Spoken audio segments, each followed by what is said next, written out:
What's up, everyone? Welcome to the video. Today we're going to take a look at how to replace the battery in this Dodge Ram remote key fob. This Dodge Ram key fob is going to use replacement battery CR2016, and it's going to use two of them. I'll put a link in the description box of this video to where you can purchase these replacement batteries if you're in need. The other thing I'm going to be using is a flathead screwdriver. So if we grab our key fob and we take a look down near the key ring off to the one side, we see there's this notch right here. What I'm going to do is put my screwdriver in that notch like this. Make sure it's all the way pushed in there, and then I'm going to twist the screwdriver.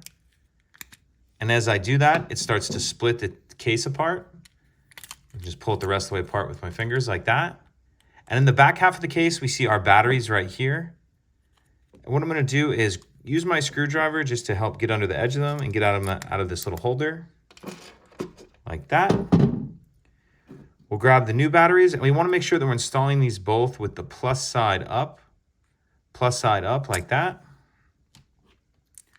Second one, same thing, plus side up. Once you have those both installed, we can go ahead and snap the two halves of the case back together.